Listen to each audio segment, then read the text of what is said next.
It is Santa Clarita's hometown station, KHTS. This is a new show here, kicking things off here with the City of Hope show. You can learn more about City of Hope. You can go to cityofhope.org, and specifically you can go to cityofhope.org/Santa Clarita to learn more about their Santa Clarita facilities. And we have some very special guests in studio. We have Dr. Fekrazad. Got it? Yes, right? That's right. I got it. All right. And we also have, this is a really long title. We'll get to your title in a second, Doc. Sure. But we have Terry Gore. She's the Senior Manager, Physicians Relations, Business Development, and Transaction Management. All in one breath. Okay, got it. But thank you guys for being here. I appreciate you guys being here. Thank you. I'm going to start with you, Terry, if you don't mind. Sure, Doc. definitely. I wanted to talk a little bit about City of Hope and what you guys offer, what it is you guys do, who is it open to. So talk to me a little bit about City of Hope. Okay, well, City of Hope is a comprehensive treatment and research hospital that's based in Duarte, California. And the last couple of years, City of Hope noticed the need for our services to be within the different local communities. So the Medical Foundation, at that point, started opening some community practice sites, which are a little bit different than the main campus because we're an outpatient treatment facility, not a hospital. But all of our physicians are privileged at all of the area hospitals. So any care that you would need from City of Hope, the world-class care you'd get at the Duarte campus, you'll still get at the community practice site. You just don't have to leave your community to get that care. So that same unparalleled cancer care is right here at home for you. We are a facility that does multiple specialties. We have surgeons, general surgeons, urologists, do basic urology to comprehensive urological oncology surgeries. We have medical oncologists, hematologists. So all your treatments and everything can be done right here. And that is important. That's important Very to know. important. You don't have to go to Duarte. You could just go here in the Santa Clarita Valley. Again, City of Hope, Santa Clarita. They are in our community, and they provide unparalleled and innovative treatments right here close to home. And I wanted to talk to Dr. Fekrazad is our special guest here. We're going through and we're spotlighting different doctors here. And Dr. Fekrazad is a medical, let's see here, Department of Medical Oncology Therapeutics Research. No, did I say that right? That's right. Okay, and you are also a staff physician. And I want to ask you a little bit about maybe your background to start. Where did you grow up? When did you know you wanted to be a doctor? Have you been wanting to be a doctor since you were? Once you got to college, or when did you decide to be a doctor? So, good afternoon. My name is Houman Fekrazad. I am a hematologist and medical oncologist. I was born in Tehran, Iran, the capital of the country of Iran. Used to be called Persia. I decided to become an oncologist early in life, probably at the age of 5 or 6. When I used to get sick, going to the doctors, they used to do miracles by just giving me antibiotics, I guess. But I felt that that's the profession I want to choose later in life. So I work hard. Obviously, I went to school. Important, kids. He went to school. Yeah, I went to school. That's right. You're not just running around saying you're a doctor. You went to school. That's right. I went to school. I have a lot of respect for my teachers. I think the reason that I'm here now is after God and the family was my good teachers and mentors, to be honest with you. But I was a little kid to be able to be molded, and I listened to them. I respected my teachers and professors and all the mentors, and eventually I decided to become an oncologist. So that's what I wanted to ask you. You're going through med school, and when did you come to the U.S.? So I graduated from medical school back in 1994. Okay. So I was 23 years old, roughly 23 years old. So I decided to become a surgeon first. So I did some, I had to go through exams, and it was very competitive. I got selected to become a surgeon, but unfortunately, for some reasons, the politics, etc., I was unable to start surgery residency back then. So I work in the Department of Plastic Surgery. So I got excellent training with my mentor back in 1995 to 2000. And then I decided to come to the United States. I came here, but prior to coming to the United States, I was in different countries. I practiced in Dubai, United Arab Emirates. I went to Germany a little bit, and then I went to Belize. Belize is a country close to Guatemala and Mexico. I used to teach there, so it was a medical school. It's beautiful over there. Yes, Here. it's very nice. Yeah, it's a medical school there with the name of St. Matthew's University of Medicine. So I used to teach microbiology and neuroscience. Oh, okay. Then I joined UCLA back in 2000. I did basic science research with Dr. Fogelman and his team in the Department of Cardiology. And then I went to University of Alabama in Birmingham. Then I did my residency there. And then I joined University of New Mexico in Albuquerque. And I did 3 years of fellowship there. Okay. And then I became a staff faculty physician over there and, move up the ladder. I became a co-program director of the fellowship. I did a basic science research. And because of my research and collaboration with Caltech, I had to relocate. And obviously, it was a privilege and an honor to join City of Hope, which is one of the top-notch cancer centers in the country. And what year was that? Did you? I joined City of Hope in 2014. Okay, so kind of recently. Okay. 3 years, yeah. Sort of. That's not really recent anymore, right? Yeah. 3 years isn't recent. 3 years, right. You skipped over something that's very important that happened in 2009, and it is the AOA Award. The Alpha Omega Alpha Award, right, in 2009.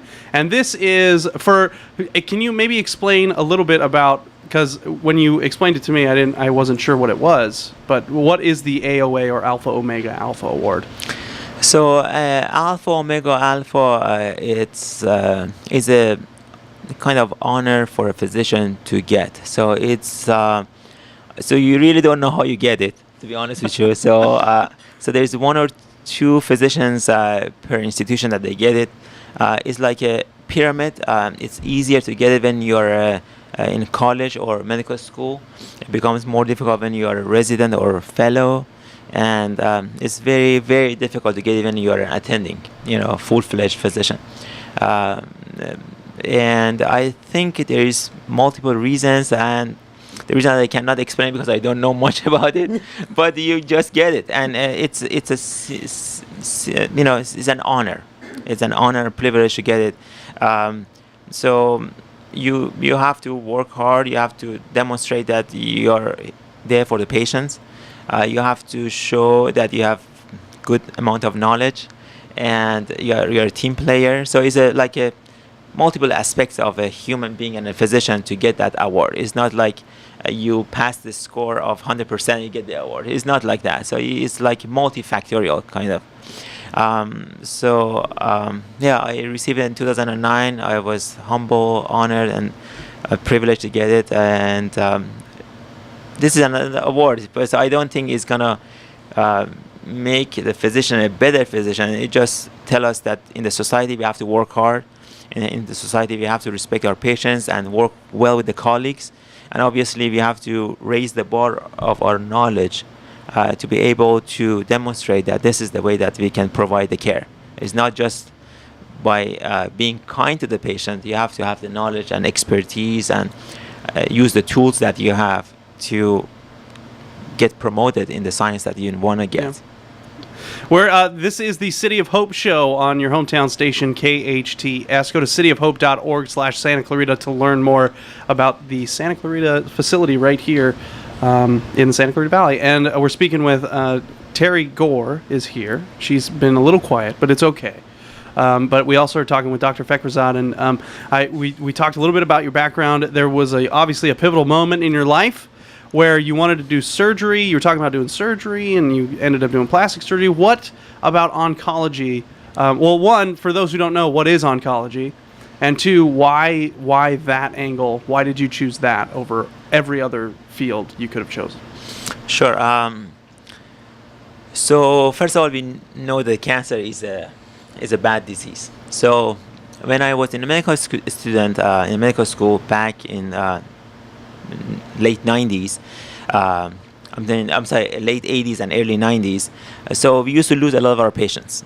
When you look at the Sears data, that a lot of patients used to die with the cancer. Approximately 70% of the patients back in 1970s used to die from the cancer. Good grief. This has changed dramatically.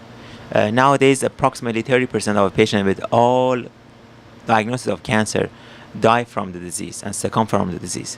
So oncology means knowledge and information and expertise about the cancer. So that's a terminology for oncology.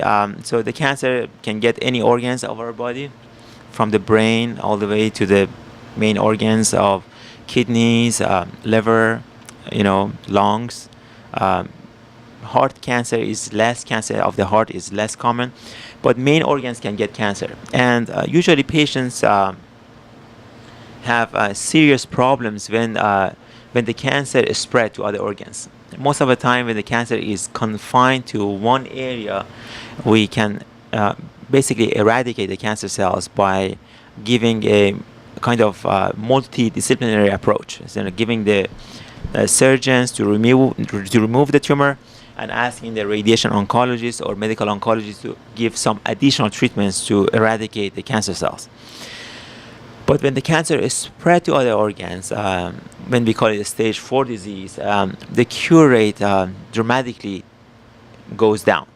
So most of the patients will face problem after problem. They may respond to a line of treatment for a while, but eventually the cancer cells become resistant, and unfortunately patients have no other options by continuation of different forms of chemotherapies or hormonal treatments, so-called for prostate cancer or breast cancer. We give hormonal treatments, and this, if you don't mind me, sure. This feels like an area of medicine where it could be really tough to do.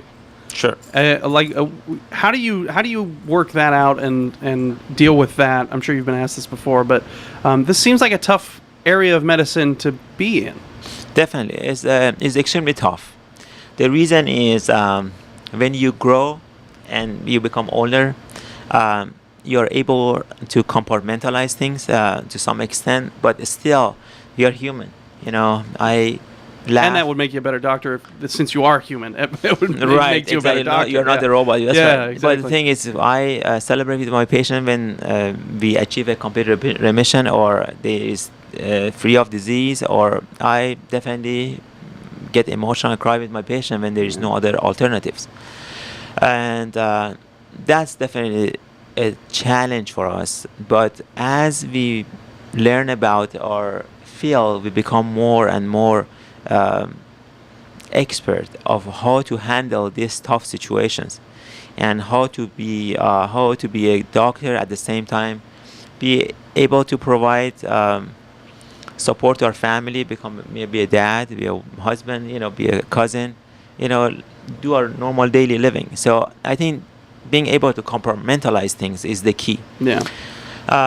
Some doctors, unfortunately, learn this step a little bit late and get affected so hard with the message that they see, because we get bombarded.